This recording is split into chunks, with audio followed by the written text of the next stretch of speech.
கரூர் மாநகரிலே 43 உயிர் போயிருக்கு. 41 உயிர் பெரும் உயிர். 2 கருவுற்ற தாய்மார்கள் வயிற்றில் இருந்த 2 சிசுவையும் சேர்த்து கொண்டிருக்கிறார். எதனால? ஏதாவது இந்திய நாட்டுக்கு சுதந்திரத்துக்கு போராடுறதுனால செத்தாங்களா? இல்ல அந்த நாட்டுல தண்ணி இல்ல, கரூர் மாவட்டத்துல அமராவதி ஆத்துல தண்ணி இல்லைன்னு செத்தாங்களா? இல்ல ரேஷன்ல அரிசி இல்லைன்னு செத்தாங்களா? இல்ல குடும்பத்துக்கு வருமானம் குறைஞ்சு வச்சு பட்னியால செத்தாங்களா? எப்படி நடந்திருக்கு பாருங்க. அப்ப என்ன பண்ணிருக்கோம் நம்ம? ஒரு சமூகத்தை, ஒரு இளம் தலைமுறைய தப்பா வளர்த்து வச்சிருக்கிறோம்னா யார குறை சொல்றது? 10 மாதம் சுமந்து பெற்ற தாய் தந்தையரும் கல்வி கற்றுக் கொடுத்த ஆசானம் தான் வெக்கப்படணும். இப்படி ஒரு பிள்ளையை பெற்றதுக்கு பெத்த வயிற்றுல பிறண்டே வச்சு கட்டணும். ஒண்ணுமே இல்லாத ஒரு நடிகனை பார்க்க சென்று உயிர் விடுவதுவா தர்மம்? அதுவா நியாயம்?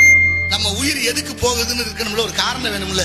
ஒண்ணுமே இல்லாமல் என்ன நடந்து கொண்டிருக்கின்ற நாட்டிலே கோயிலுக்கு போனாலும் கூட்டம் தெரியுமா? வடநாட்டுல உத்தரப்பிரதேசத்துல ஒரு சாமியாரை பார்க்க போயிட்டு பல பேர் செத்து போனேன். ஆமா இல்லையா? அடுத்து பாருங்க, கும்பமேளான ஆரம்பிச்சா அங்கேயும் 100 பேருக்கு மேல சாகுறேன். இங்க ஒரு ஆளை பார்க்க போனா இங்கே சின்ன பிஞ்சு எல்லாத்தையும் 11 குழந்தைகள் மொத்தம் 19 வயசுக்கு கீழே உள்ள பிள்ளைகள் அத்தனை பேரும் இழந்துட்டு நிக்கிறமே. ஆனாலும் அதை பத்தி ஏதாவது கவலைப்படுறாங்க பார்த்தா பூரா அரசியல் தான் பேசுறேன். ஒன்னும் சொல்றதுக்கு இல்ல. ஒரு உயிர் என்ன துடிக்கும், அந்த இறந்த ஆத்மாக்கள் எல்லாம் என்ன பாடுபட்டிருக்கும். அவர்களுடைய ஆத்மாவெல்லாம் இறைவனுடைய திருவடியில் இளைப்பாறை பிரார்த்திப்போம்.